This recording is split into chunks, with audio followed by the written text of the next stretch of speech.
සාධාරණ මුදලට ඔබගේ සියලුම ගුරුකම් කටයුතු විශ්වාසවන්තව කර දෙන ජේම්ස් ගුරුතුමා ඔබගේ සියලුම ගැටලු වලට පිළියම් මා සතුව ඇත. ඔබගේ ගැටලු වලට නිසක විසඳුමක් ලබා ගැනීමට දැන්ම මා අමතන්න. ජේම්ස් ගුරුතුමා 076 17 76 708 හෝ 070 35 70 555. සාධාරණ මුදලට ඔබගේ සියලුම ගුරුකම් කටයුතු විශ්වාසවන්තව කර දෙන ජේම්ස් ගුරුතුමා. ඊයේ දිනේ යෙදුණු මහා ශිවරාත්‍රී දිනයෙන් පසුව යෙදෙන අද දිනය ඊ타මත්ම බලගත් දිනයක්. අද දිනය පමණක් නොවේ මේ සතියම ඊ타මත්ම බලගත් දිනයන් ලෙස හැඳින්වෙනවා. ඒ මොකද විශ්වයේ බලවත්ම දෙවියන් වන ශිව දෙවියන්ගේ දිනය ඊයට එදී තිබෙනවා. ඒ වගේම වසර 48කට වතාවක් යෙදෙන විශ්වයේ බලගතුම දිනයක් හෙට යෙදී තිබෙනවා. ඒ දිනේ බලගතුකම නම් කියා නිම කළ නොහැකි. ඔබට හෙට දිනේ අප ගෙනෙන මන්ත්‍රය ඇසීමට අවස්ථාවක් නොලැබුණොත් ඔබට නැවත එම දිනයන් ලැබිය හැක්කේ වසර 48කින් බව හොඳින් මතක තබා ගන්න. හෙට දිනේදී ග්‍රහ මණ්ඩලයේ සියලුම ග්‍රහලෝක එකම අක්ෂාංශ දේශාංශ මත එක පෙරට පිහිටවන ඉතාමත් දුර්ලභ දිනයක් වෙනවා. ඒත් එක්කම වශී මුහූර්ත යෝග ගණනාවක්ම හෙට දිනේදී තිබෙනවා. මම ඔබට මතක් කරනවා මතක ඇතුව හෙට දිනේදී අපිත් එක්ක දිගටම එකතු වෙන්න කියලා. වෙනදා වගේම රාත්‍රී 7ට අපි ලබා දෙන ඒ බලගතු මන්ත්‍රය ශ්‍රවණය කරන්න. ඒ වගේම අද අපි ලබා දෙන්නේ ඝන දෙවියන්ගේ ඊටමත්ම බලගතු සර්වජන සර්ව ආකර්ෂණ තුන් ලෝකයේම මෝහනය කරවන ඊටමත්ම බලගතු වශී මන්ත්‍රයක්. ඔබ ඝන දෙවියන්ගේ කතාව නොයෙකුත් ක්‍රම ඔස්සේ දැනටමත් අහලා තියෙන්නට පුළුවන්. ඔබට අපි කියන මේ මන්ත්‍රයෙන් ඊටමත් ඉහළ ප්‍රතිඵලයන් ඔබගේ සියලුම කටයුතු සඳහා ලබා ගන්නට පුළුවන්. විශේෂයෙන්ම ආදර ගැටලු විසඳාගෙන පෞල් ජීවිතයේ ස්ථාවරත්වයට පත් කරගෙන පිහිටක් ලබා ගන්නට මේ මන්ත්‍රයෙන් ඔබට හැකියාව තියෙනවා. ඒ වගේම ඔබගේ සියලුම මුදල් ගැටලු සියලුම ප්‍රාර්ථනා මෙම මන්ත්‍රය මගින් ඔබට ඉටු කර ගැනීමේ හැකියාව අද ඔබට ලැබිලා තියෙනවා.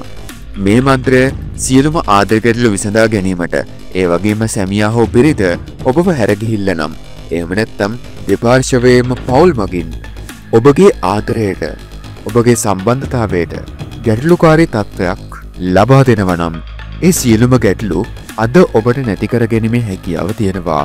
ඒ වගේම ඔබට අපල උපද්‍රව තියෙනවා නම් ඒව දූරින් බූද කර ගැනීමේ හැකියාවත් අද ඔබට ලැබිලා තියෙනවා. මුලින්ම මම ඔයාලට කියලා දෙන්නම් මේ ඝන දෙවියන් කියන්නේ මොන වගේ කෙනෙක්ද? ඒ වගේම මෙතුමාගෙන් තියෙන බලයෙන් ඔබට අද ආශිර්වාදයක් ලබා ගන්න කොහොමද කියලා. උතුම් ශ්‍රී ඝන දෙවියන් හින්දු දෙවියන් අතරින් ඉතාම ශ්‍රේෂ්ඨ දෙවි කෙනෙක් වන අතරම ගණපති සහ විනායක යන නම් වලින්ද උන්වහන්සේව හඳුන්වන්නට පුළුවන්. උතුම් ශ්‍රී ඝන දෙවියන්ගේ අනුරූප ඉන්දියාවෙන් ශ්‍රී ලංකාවෙන් සහ නේපාලයෙන් හමු වෙලා තියෙනවා. හින්දු ජනයා අතරම ඉතාමත් භක්තියෙන් යුතුව ඝන දෙවියන් නමස්කාර කරන අතරම ජෛන සහ බෞද්ධ බැතිමතුන් උතුම් වූ ඝන දෙවියන්ට නමස්කාර කර පුද පූජා පවත්වනවා. මේ උතුම් වූ ඝන දෙවියන් ශිව දෙවියන්ගේ පුත්‍රයෙක්ද වෙනවා. සංස්කෘත සමාජයන්ට අනුව ඝන යන පදයෙන් අදහස් වන්නේ සමූහයක් කණ්ඩායමක් හෝ නියත පද්ධතියක් වන අතරම ඒෂ යන නම් වලින් සමි තුන් හෝ උතුම්ම දක්ෂ යන තේරුම දෙනවා. ඒ නිසාම උතුම් ශ්‍රී ඝන දෙවියන් ඉන්දියාවේ ගණේශ යන නාමයෙන් හඳුන්වනවා.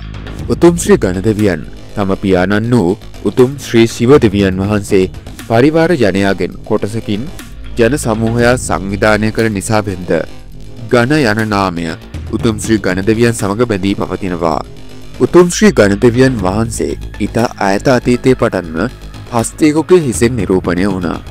උතුම් ශ්‍රී ඝන දෙවියන් වහන්සේට කෙසේනම් හස්තියෙකුට සමාන හිසක් ලැබුණේද යන්න පුරාණ ජනප්‍රවාදවලට අනුව බොහෝ පැහැදිලි කිරීම් තියෙනවා. ඉතින් ඉන් වඩාත්ම ප්‍රසිද්ධ වන්නේ උතුම් ශ්‍රී ඝන දෙවියන් වහන්සේ හස්ති හිස් පහක් දැරූ බවයි. සමහර ලියවීම් වලදී උතුම් ශ්‍රී ඝන දෙවියන් වහන්සේගේ හස්තියෙකු මෙන් හිසක් සහිතව ඉපදුණු බවත්, නමුත් බොහෝ තැන්වල සඳහන් වන්නේ උතුම් ශ්‍රී ඝන දෙවියන් වහන්සේ උප්පත්තියෙන් පසු හස්තියෙකුගේ මෙන් හිසක් අත්කරගත් බවයි. තවත් එක් පුරාවෘත්තයක් වන්නේ උතුම් ශිව දෙවියන්ගේ සිනහවෙන් උතුම් ශ්‍රී ඝන දෙවියන් නිර්මාණය වූ බවයි. උතුම් ශ්‍රී ගණදෙවියන් වහන්සේගේ වඩාත් ආකර්ශනීය විය යුතුයයි උතුම් ශිව දෙවියන් වහන්සේ.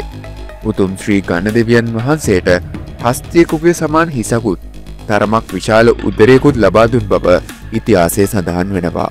කුණ්ඩලිනී යෝගවලට අනුව උතුම් ශ්‍රී ගණදෙවියන් වහන්සේ වාසය කරන්නේ පළමු චක්‍රයයි. ඒ පළමු මූලාධාරකය ලෙසින් හඳුන්වන්නට පුළුවන්.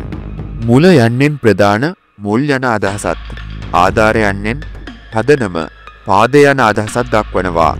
මූලාධාර චක්‍රය මූලික විද්‍යාමානයන් හෝ උතුම් ශ්‍රී දෙවි දේවතාවුන් වහන්සේලා වැඩම කර සිටින මූලාකාරයෙන් බාහිරට ව්‍යාප්ත වුණ එකක් වෙනවා. මේ පිළිබඳව ගණපති අථර්ව ශීර්ෂයද සාක්ෂි දරනවා. එහි සඳහන් පාඨය කොට්රයිට් විසින් මෙසේ දක්වන්නට පුළුවන්. නුඹ නිරතුරුවම මූලික නාරතියේ කියන්නේ මූලාධාර චක්‍රයේ සාංසාරික ප්‍රාත්නය තුල හැසිරෙයි. මේ අනුව යමින් උතුම් ශ්‍රී ගණදෙවියන් වහන්සේ ස්ථිරම වාසස්ථානයක් කරගෙන සෑම ජීවියෙකු තුළම මූල චක්‍රයක් තුළ වැඩ සිටිනවා. උතුම් ශ්‍රී ගණදෙවියන් වහන්සේ අනෙකුත් සියලු චක්‍රවලට සහයෝගය සහ මඟ පෙන්වීම සිදු කරනවා. එයින් ජීවන චක්‍රයේ නියාමනයේ බලපෑම පාලනය කිරීම සිදු කරනවා. ඒ කියන්නේ ඔබ තුලත් ගණදෙවියන් වැඩ සිටින බවයි. ඉතින් මේක ගණදෙවියන් ගැන කෙටි විග්‍රහයක්.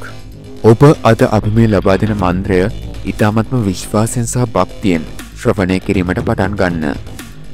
ඒ වගේම නිස්කලංක පරිසරයකට ගොස් සියලුම චිත්ත පීඩාවන් දුරු කරගෙන කිසිම ප්‍රශ්නයක් හෝ කිසිම දෙයක් ගැන හිතන්නේ නැතිව මේ මන්ත්‍රය ගණදෙවියන් ගැන අධික විශ්වාසයෙන් ශ්‍රවණය කරන්න.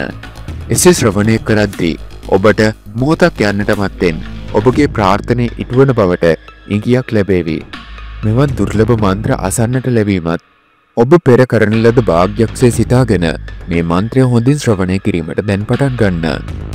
ඔබට අද ගණදෙවියන්ගේ පිහිට ආරක්ෂාව ආශිර්වාදය ඇල්ම බැල්ම ලැබෙනවාමයි.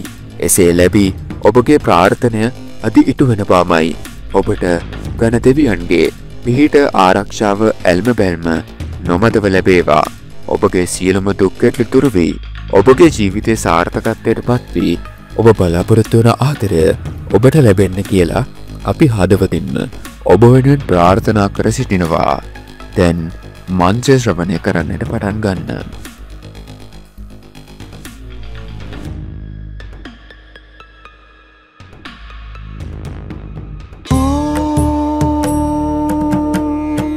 एकदन्ताय विद्महे वक्रतुण्डाय धीमहि तन्नो दन्ती प्रचोदयात्.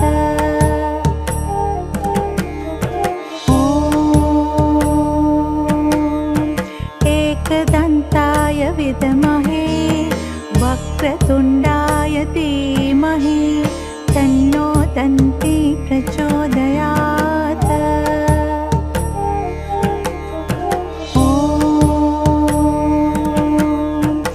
एकदन्ताय विद्महे वक्रतुण्डाय धीमहि तन्नो दन्ती प्रचोदयात्.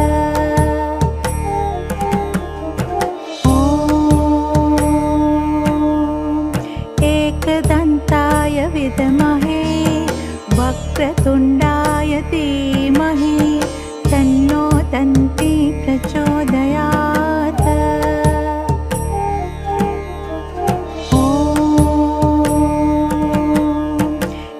एकदन्ताय विद्महे वक्रतुण्डाय धीमहि तन्नो दन्ती प्रचोदयात्.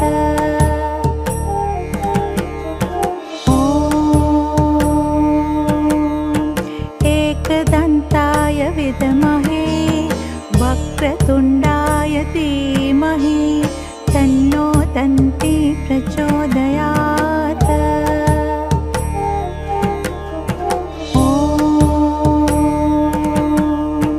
एकदन्ताय विद्महे वक्रतुण्डाय धीमहि तन्नो दन्ती प्रचोदयात्.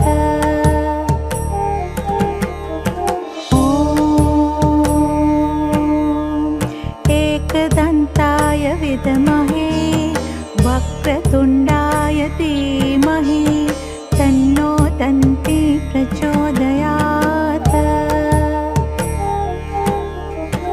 ॐ एकदन्ताय विद्महे वक्रतुण्डाय धीमहि तन्नो तन्ति प्रचोदयात्। ॐ एकदन्ताय विद्महे वक्रतुण्डाय धीमहि तन्नो तन्ति प्रचोदयात्।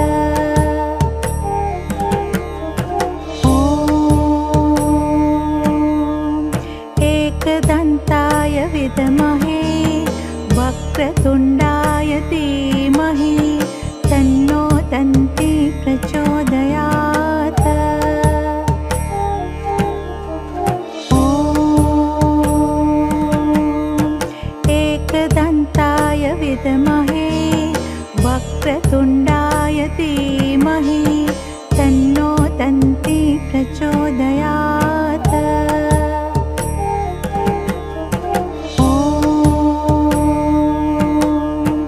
एकदन्ताय विद्महे वक्रतुण्डाय धीमहि तन्नो तन्ति प्रचोदयात्।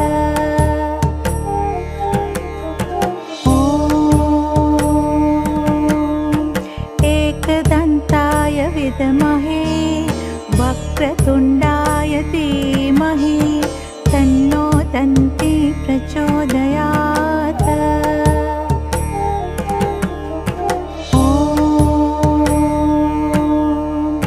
एकदन्ताय विद्महे वक्रतुण्डाय धीमहि तन्नो तन्ति प्रचोदयात्। ॐ एकदन्ताय विद्महे वक्रतुण्डाय धीमहि तन्नो तन्ति प्रचोदयात्।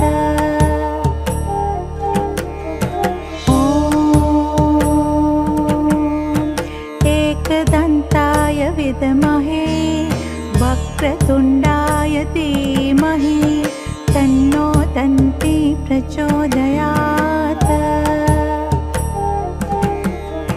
ॐ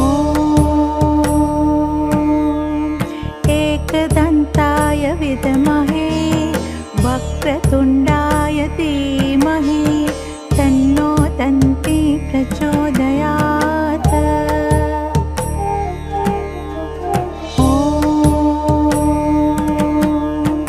एकदन्ताय विद्महे वक्रतुण्डाय धीमहि तन्नो तन्ति प्रचोदयात्। ॐ एकदन्ताय विद्महे वक्रतुण्डाय धीमहि तन्नो तन्ति प्रचोदयात्।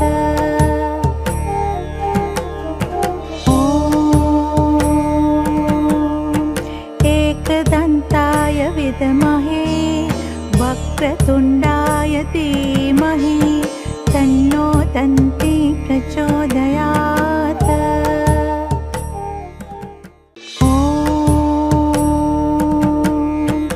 एकदन्ताय विद्महे वक्रतुण्डाय धीमहि तन्नो तन्ति प्रचोदयात्।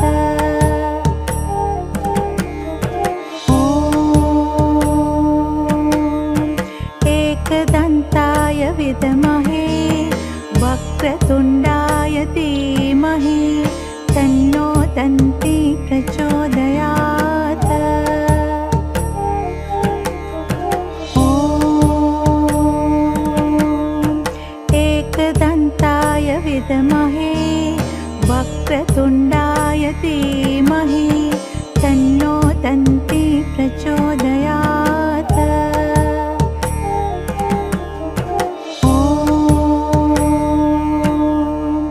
एकदन्ताय विद्महे वक्रतुण्डाय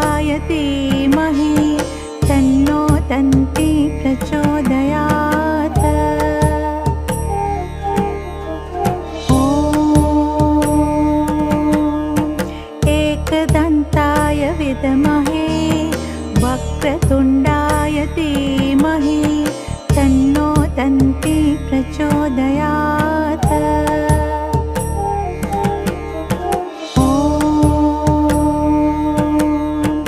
एकदन्ताय विद्महे वक्रतुण्डाय धीमहि तन्नो दन्ती प्रचोदयात्।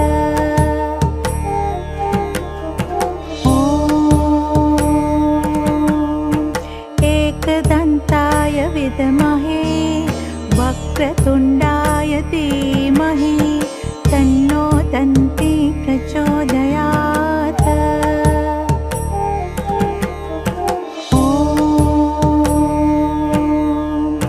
एकदन्ताय विद्महे वक्रतुण्डाय धीमहि तन्नो दन्ती प्रचोदयात्।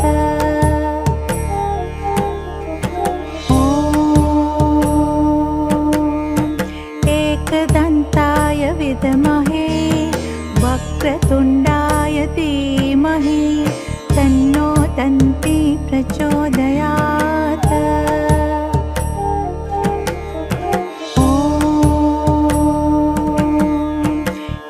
एकदन्ताय विद्महे वक्रतुण्डाय धीमहि तन्नो दन्ती प्रचोदयात्।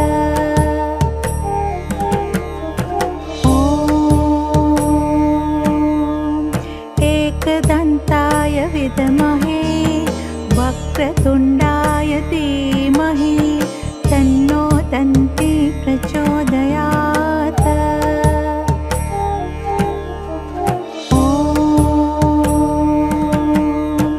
एकदन्ताय विद्महे वक्रतुण्डाय धीमहि तन्नो दन्ती प्रचोदयात्।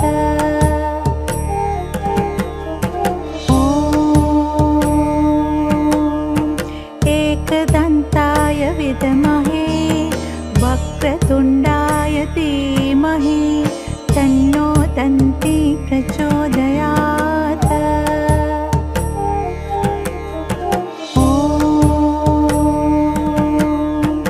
एकदन्ताय विद्महे वक्रतुण्डाय धीमहि तन्नो दन्ती प्रचोदयात्।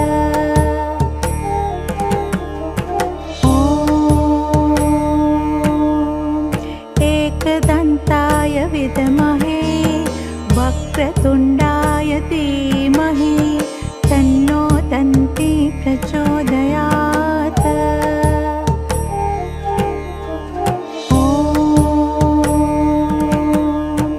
एकदन्ताय विद्महे वक्रतुण्डाय धीमहि तन्नो दन्ती प्रचोदयात्।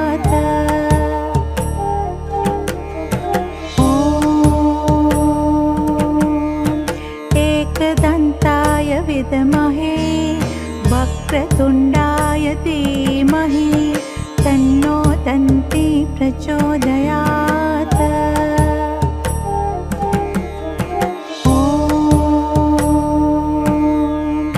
एकदन्ताय विद्महे वक्रतुण्डाय धीमहि तन्नो दन्ती प्रचोदयात्।